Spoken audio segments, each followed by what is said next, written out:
आपके घर के लिए प्रस्थान खेत जो है निर्णय लें। और देखिए, चाहे कक्षा 8 के हो, चाहे कक्षा 7 को, चाहे कक्षा 6 की, ध्यान दीजिएगा, जो ही आप प्ले ग्राउंड से स्कूल के अंदर आते हैं, तो ही आप अपने आप को व्यवस्थित पहले किया करिए, शांति बनाया करिए, क्योंकि यह मंदिर है, यहाँ आप शांत नहीं रहोगे कोई काम नहीं हो सकता। चाहे यहाँ 25 मास्टर रख दिए जाए, कोई काम नहीं पाएगा। और पहला काम यह है कि हमें शांत स्कूल में, शांत प्ले ग्राउंड में खेलिए और घर जाइए।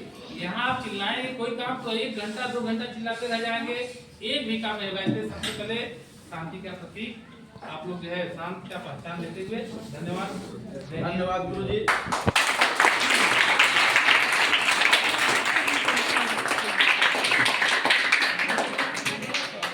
आज बड़े सौभाग्य की बात है,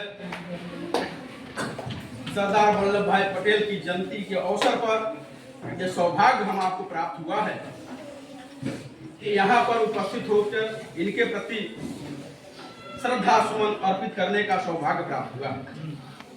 निश्चित रूप से सरदार वल्लभ भाई पटेल एकता के प्रतीक, कल युगे संघे शक्ति न अपितु युगे युगे संघे शक्ति, यूनियन इज स्ट्रेंथ, एकता में बल है। तो इस एकता की भावना से पूरे देश को एक माला में पिरोने का काम सरदार वल्लभ भाई पटेल ने किया। तमाम रियासत, तमाम राजा अलग अलग थे, उसी का फायदा उठाकर के अंग्रेजों ने डिवाइड एंड रूल, बांटो और शासन करो की पद्धति लगा करके, नीति लगा करके और हमको गुलाम बनाए। लेकिन सरदार वल्लभ भाई पटेल ने, और वही उन लोगों की आदत पड़ी थी, आपस में फूट, मतभेद इत्यादि तमाम रियासतों को, तो अपने दृढ़ इच्छा शक्ति से इन्होंने पूरे संकल्प के साथ और सभी को तन्मयता के साथ, नम्रता के साथ, विनम्रता के साथ मिला करके एक किया, पूरे रियासतों को एक किया। और एक करने के बाद हम संगठित हुए और संगठित होकर के आगे भारत के विकास के लिए, अपने देश के विकास के लिए आगे बढ़ते लगे। इसीलिए इस उपलक्ष्य पर राष्ट्रीय एकता दिवस, इनके अमूल्य इस कार्य के लिए हमारा देश राष्ट्रीय एकता का पर्व मनाता है, राष्ट्रीय एकता दिवस भी मनाया जाता है। और इन्हीं दृढ़ इच्छा शक्तियों के बदौलत हमारी सरकार ने गुजरात में यूनिटी ऑफ स्टैचू, एकता का इनका बहुत विशाल प्रतिमा बनाया, ऐसे वीर सपूत के कृतज्ञता के लिए। और उसमें हमारे देश के तमाम किसानों के जो भी लौह थे, लौह अयस्क, उनको जुटा करके, क्यों? क्योंकि एकता की भावना से और ये किसानों के प्रति जय जवान जय किसान और पूरी समृद्धि के लिए, अपने किसानों के प्रति समर्पित होने के लिए उनका जो है सहभागिता रहे, उनके लौह अयस्क को उनके घर घर से जुटा करके यह प्रतिमा बनाया गया। इसको यूनिटी ऑफ स्टैचू कहा जाता है, जो कि बहुत विशाल है। और सरकार ने कृतज्ञता ज्ञापित करते हुए इनके लिए और दृढ़ इच्छा शक्ति के नाते तमाम इनका जो है हर स्थितियों में, इसलिए इनको लौह पुरुष कहा जाता है।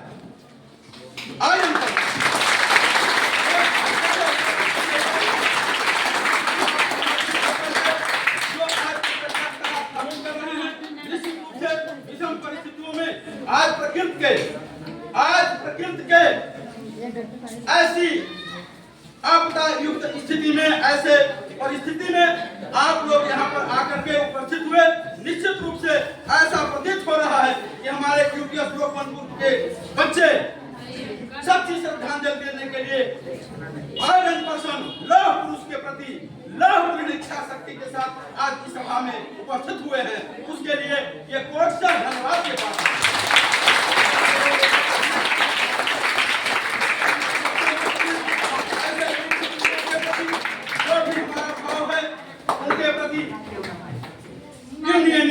एकता बल है, सबसे बड़ी एकता। और हमारे गुरुजी ने तमाम इनके दृढ़ इच्छा शक्ति के लिए फोड़े वाली कहानी, जर्राह वाली कहानी सुनाई। ये कहानी नहीं, हकीकत है जीने की। जर्राह की हिम्मत नहीं पड़ी कि उसको फोड़े, लेकिन उन्होंने जर्राह के हाथ से वो सलाखे को छीन करके अपने से उसको दाग दिया। आंख, जबकि थोड़ा सा इधर उधर हो जाता, जरा की हिम्मत नहीं पड़ रही थी कि वो थोड़ा सा भी इधर उधर कर जाए तो आंख के ऊपर असर आ सकता है। लेकिन इन्होंने इतने दृढ़ शक्ति के साथ, इतने अनुशासन के साथ, इतने संतुलन के साथ उस फोड़े को सलाखे से दागा कि एकदम संतुलित रूप से वही पीक पॉइंट पर होकर के वो फोड़ा बह गया और पूरा जो इनका आंख स्वस्थ हो गया। तो ऐसी